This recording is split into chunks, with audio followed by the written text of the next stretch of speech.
Daí, pessoal, mais uma resolução.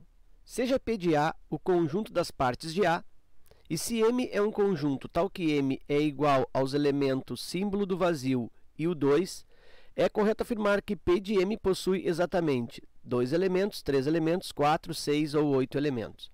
Bom, então ele precisa aí determinar a quantidade de elementos do conjunto das partes do M.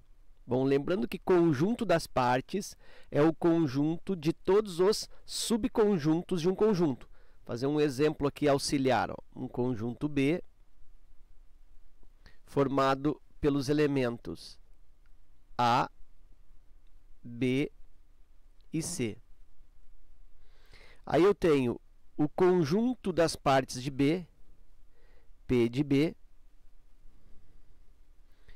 formado pelos subconjuntos. Aí eu tenho um subconjunto unitário com o elemento A, um outro subconjunto unitário com o B e também um unitário com o elemento C. Então aqui eu tenho os 3 subconjuntos unitários.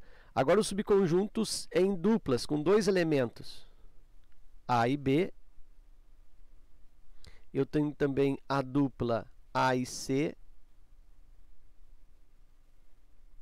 Tenho ainda a dupla B e C. E aí há de se perguntar, e a dupla BA? A dupla BA já está representada aqui. Ó. AB é o mesmo que BA. Assim como CA, assim como CB. E aí está faltando o trio, né? Já fiz aqui subconjuntos unitários. Eu fiz aqui subconjuntos com 2 elementos e agora o subconjunto com 3 elementos, que é o próprio conjunto B. Eu posso, inclusive, colocar aqui o próprio B. Vou colocá-lo no formato de chaves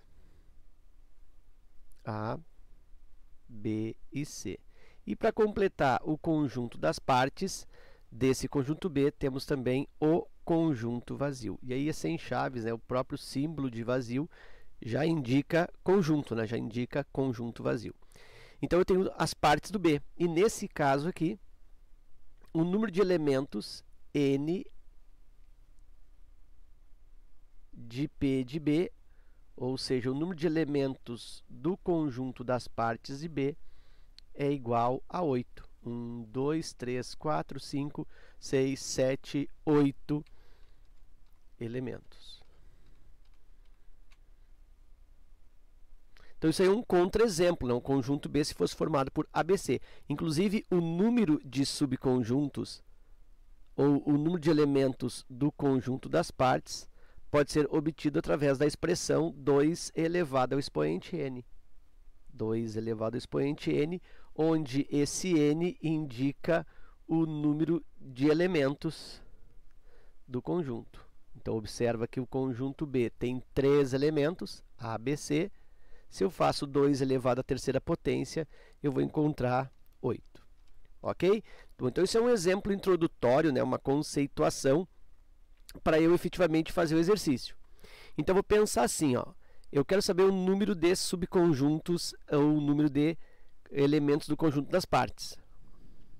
Então, eu vou pensar assim, se eu penso nessa expressão, 2 elevado na n, então esse exercício ele fica bem rápido, né? Eu consigo que o número de subconjuntos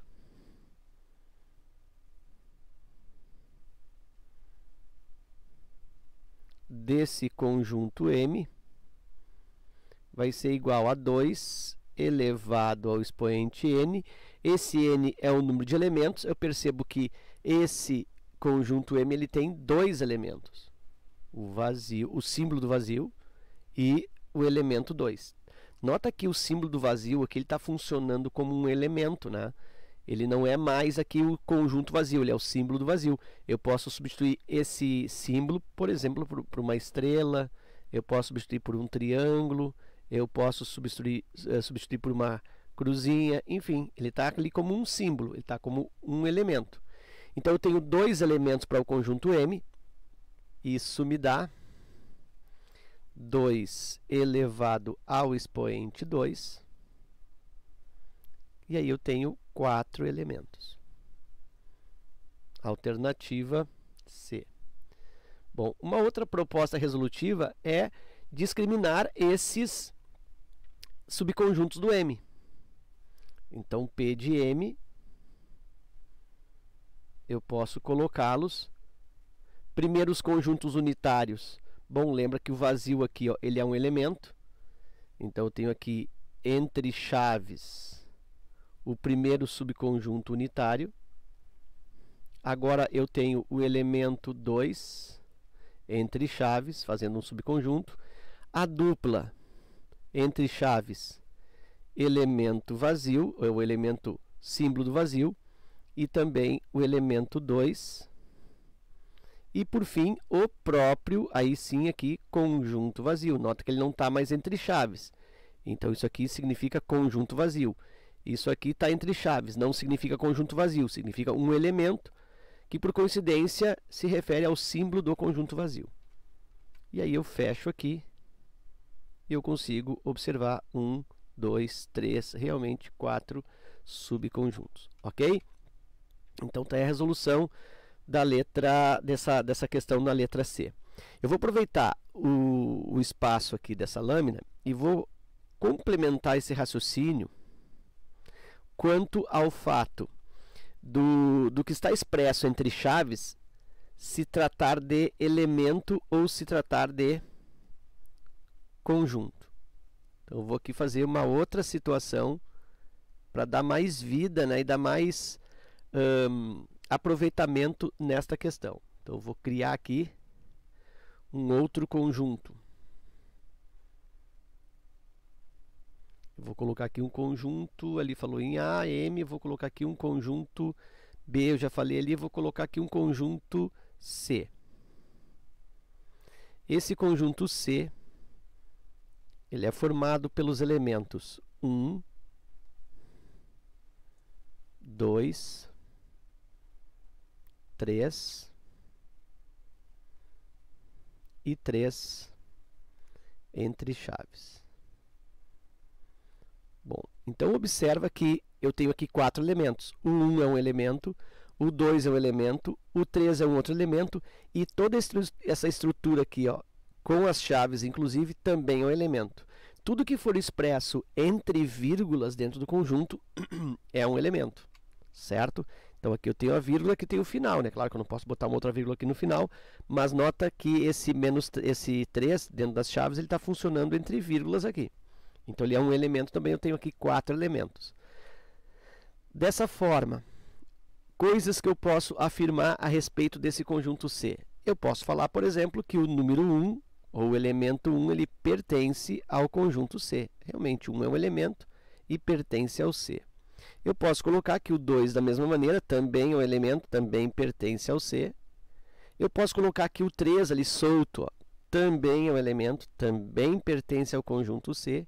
E esse formato aqui, ó, 3 entre chaves, observa como eu falei, ele também é um elemento, então ele também pertence ao conjunto C. Ah, professor, e se eu fizesse assim, ó, se eu fizesse o 2 pertencendo ao conjunto C, também é verdade? Não, o 2 não. Nota que eu não tenho o 2 colocado entre chaves, então eu não tenho essa estrutura como elemento. Então, o 2, assim, entre chaves, ele não pertence ao conjunto C.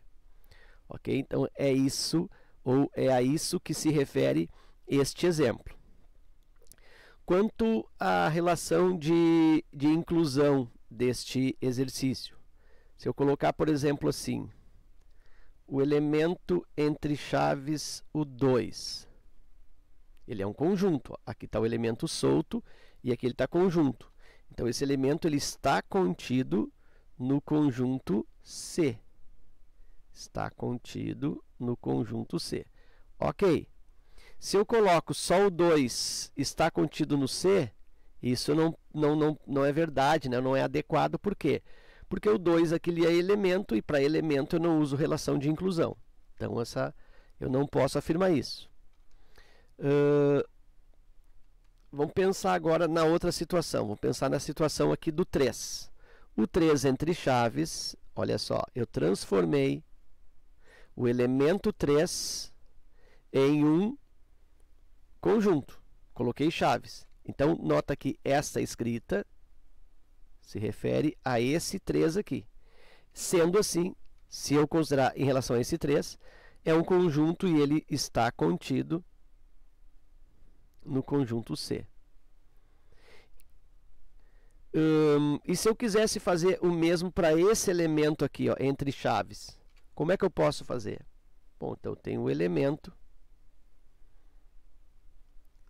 entre chaves 3, e aí eu coloco uma outra chave por fora, e aí eu transformei esse elemento em um conjunto. E aí eu também posso falar, está contido no conjunto C. Ok? Então, isso é só um complemento, né, dessa questão, no que se refere a quando que alguma coisa é elemento, quando que não é elemento. Então, via de regra, o que estiver entre chaves é cada situação, cada estrutura que estiver entre chaves é um elemento. Ok? Então era isso, eu espero que essa resolução contribua no teu estudo. Fica meu forte abraço, te agradeço pela visita ao canal e até a próxima.